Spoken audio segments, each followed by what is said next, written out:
Sumainyo ang Panginoon. Ang mabuting balita ng Panginoon ayon kay San Marcos.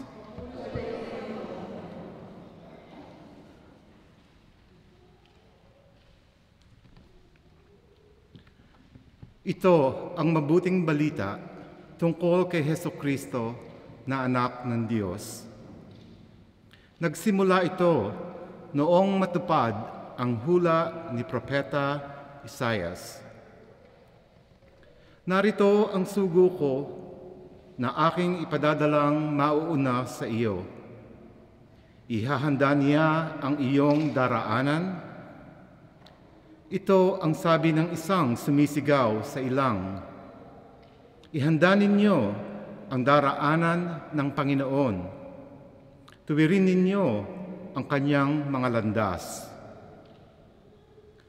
At dumating nga sa ilang si Juan, nagbibinyag at nangangaral. Sinabi niya sa mga tao, pagsisihan ninyo't talikdan ang inyong mga kasalanan at pabinyag kayo upang kayo'y patawarin ng Diyos. Halos lahat ng taga-Judea at taga-Jerusalem ay pumunta kay Juan upang makinig. Pinahayag nila ang kanilang mga kasalanan at sila'y bininyagan niya sa ilog Jordan. Hinabing balahibo ng kamelyo ang damit ni Juan at balat ang kanyang pamingkis. Ang kanya namang pagkai, balang at pulot-pukyutan. Lagi niyang sinasabi sa kanyang pangangaral, darating na kasunod ko ang isang makapangyarihan kaysa akin. Hindi ako nararapat magkalag ng tali ng kanyang mga panyapak. Binibinyagan ko kayo sa tubig, ngunit bibinyagan niya kayo sa Espiritu Santo. Ang mabuting balita ng Panginoon.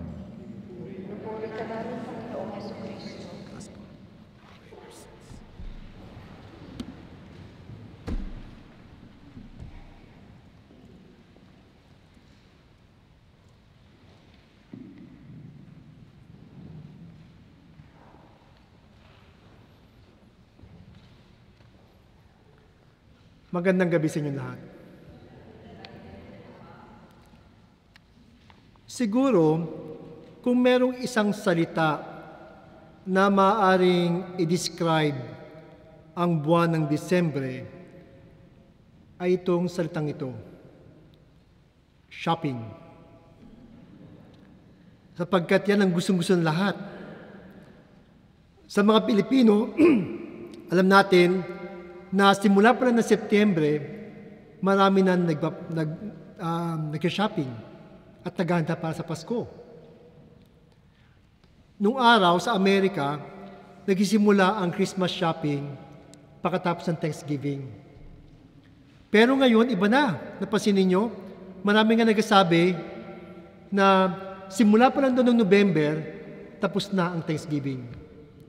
Kasi lahat iniisip na ngayon tungkol sa Pasko. At ang dala ng Pasko lagi ay komersyalismo. Bili tayo nito. Bil mo ko yun, bil mo ko niyan. Bili ka ng regalo. Bili ka para sa sarili mo. Bili ka para sa iyong mga minamahal. Bili ka para sa mga kaibigan mo.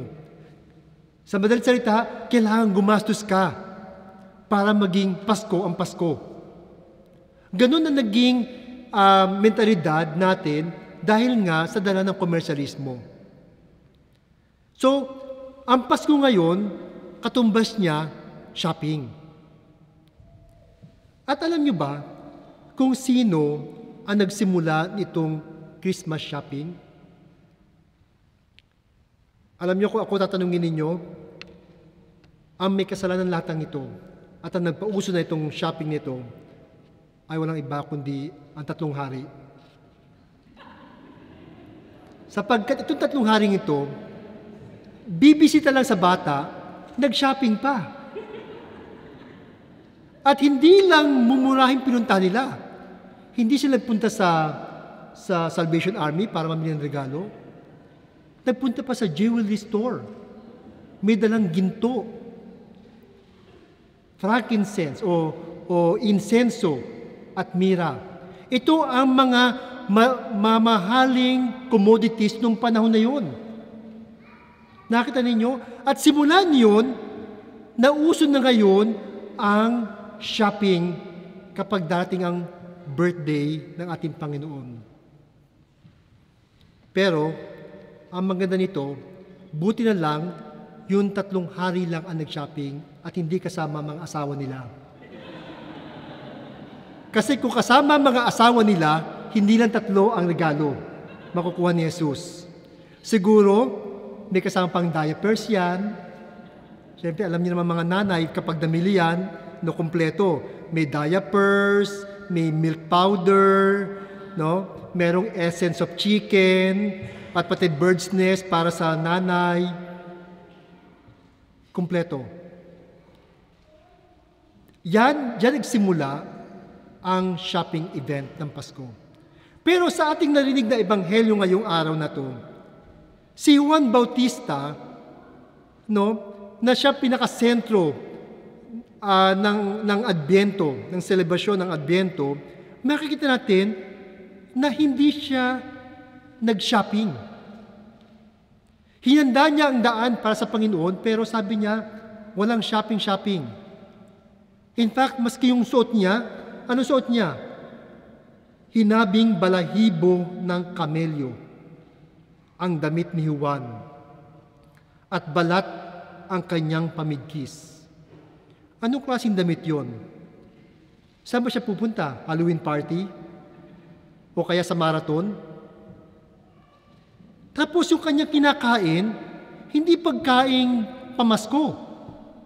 Hindi queso de bola o fruit salad. Ano sinabi rito? Pagkain niya'y balang at pulot-pukyutan. Alam niyo ba kung ano yon? Manood kayo ng Fear Factor. Siguro pati Fear Factor hindi makakain yung kinakain niya. At yung pinaka-backdrop ng kanyang ni Juan Bautista, hindi Winter Wonderland. O kaya hindi yung na may kasamang evergreen Christmas tree, kundi disyerto. Mainit na disyerto, mainit na lupa sa ilang. At ito ang tawag ng ikalawang linggo ng Adbyento. Si Juan Bautista nagpakita sa atin upang gisingin tayo. Gisingin tayo sa ating pagkahimlay at panaginip na merong White Christmas. Sapagkat hindi mahalaga sa Panginoon ang White Christmas. Ang malaga na sinasabi ni Juan Bautista ay ang pagbabagong buhay, ang pagpapatawad sa kasalanan. Ito ang pinaka-target ni Juan Bautista na gusto niya rin gawin natin itong ikalawang linggo ng paghahanda para sa Kapaskuhan. Ang tuwirin ang daan ng ating puso para kay Hesukristo. Kaso, madalas ang ating puso, ang daan ng ating puso ay bali-baliko. Kaya nahihirapan tuloy makapasok ang ating Panginoon. Bali-baliko sapagkat nakikinig tayo sa tinig ng kamunduhan. Alam natin, ang Pasko, ito ang magandang okasyon para sa mga bata na mahingi nila yung gusto nila sa magulang. Diba? Kasi sasabihin natin, ang Pasko ay para sa mga bata. Kaya lagi natin tinatanong sa kanila, ano ba ang Christmas wish mo? Kaya itong mga bata ngayon, iniisip nila kung ano yung magandang hingin sa kanilang magulang sa araw ng Pasko. Minsan, mahirap tanggihan ng mga bata. Lalo-lalo na kapag alam natin sa mga nakakatanda, sa mga magulang, na hindi tama para sa kanila yung hinihingi nilang regalo. Ito, katulad isang istorya. May isang teenager na gustong-gusto niyang bumili ng computer game. no? Bilang regalo sa kanya ng mga magulang niya. At sabi ng kanyang anak sa kanyang mga magulang, "Dad, Ma, maganda itong regalong to para sa akin kasi maganda yung kanyang rating, mataas ang kanyang ratings, tsaka maganda kanyang reviews. May kamahalan nga lang, pero ito ang gamer's choice ngayon." Yun ang gusto ng bata, ang teenager. Pero nakita ng mga magulang niya na yung laro na gusto ng kanyang anak ay punong-puno ng violence, tsaka mga rated R at maraming mga salitang hindi ka nais-nais at hindi maganda. Sa madaling salita, ayaw ibigay ng magulang ang regalong yon sa kanya. Pero syempre, teenager to, nadyanan magdadabog, magagalit, pipilitin niya na gusto niya, yun ang regalo niya. So sabi ng ama, "Okay, bukas, magbibigay kami ng desisyon sa'yo." Kinabukasan, ang ginawa ng tatay niya, nag-bake ng brownies. Tapos sabi sa anak niya, "Anak, gusto ko tikman mo itong brownies na to. Pero, kapag nakain mo to, ibibigay ko sa iyo yung regalo na gusto mo sa Pasko. Pero bago mo kainin to, gusto ko hulaan mo muna kung ano yung mga recipe na nilagay ko dito." So sabi ng anak niya, "Dad, kung brownies yan, alam ko ang family recipe natin sa brownies kasi lagi tayong gumagawa niyan." Okay, sabi ng daddy niya, "Tama yung mga ingredients na binanggit mo, pero this time, meron akong nilagay na kakaibang ingredient. First time ko nilagay ito sa brownies na ito. Dinagdag ko ito. Kaya gusto ko hulaan mo kung ano yun. Tapos yun, kakainin mo na yung brownies at ibibigay ko na sa iyo yung regalo mo." Sabi ng bata, hindi niya maisip kung ano yung dagdag na ingredient. So sabi niya, "Okay, Daddy, sirit." Sabi ng daddy niya, "Ang dinagdag ko dito ay isang kutsaritang ebak ng aso." Sabi niya, "Isang kutsarita lang, pero hindi mo malalasahan yon. Kasi talagang maganda yung pagka-bake ko, pati yung temperature niya, talagang kinuha ko, na talagang naghalo siya sa brownies. At magalas ang brownies yon. At mas masarap pa sa brownies. Ngayon, gusto ko, tikman mo na siya." Ay nako! Ayaw ng bata, ayaw ng teenager. Maski anong pilit ng tatay, "Sige na, tikman mo na kasi ibibigay ko sa iyo regalo mo." Ang sabi ng anak niya, "Daddy, maski anong gawin mo sa akin, hindi ko kakainin yan kasi alam ko may isang bagay na hindi ko gusto dyan." At sagot ng tatay niya, "Ganon din ang gusto kong mangyari sa iyo. Meron kang gustong hilingin sa amin bilang regalo namin sa iyo sa Kapaskuhan, pero may isang bagay kaming hindi gusto doon sa laro na yon. Yung mga violente at hindi magandang salita doon na hindi namin katanggap-tanggap, kaya ayaw namin ibigay sa iyo yon. Kaya kung ayaw mo kainin itong brownies na ito, hindi mo rin makakuha yung gusto mong regalo." So simula niyon, kapag ang bata merong gustong hingin sa kanyang magulang o merong gustong gawin na alam ng magulang hindi niya gusto, sasabihin niya ng tatay niya, nanay niya, "Gusto mo ng brownies?"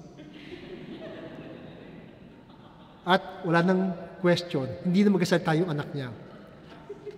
So mga kapatid, yaan ang tinig ng mundo ng komersyalismo. Na gusto tayong bumili, gumastos, pero hindi yan ang tunay na daan patungo sa ating puso. Ang puso natin, kung bali-baliko, kailangan natin tuwirin para sa Panginoon. Huwag nating hadlangan ang daan ng ating Panginoon papunta sa ating puso sa dating na Kapaskuhan.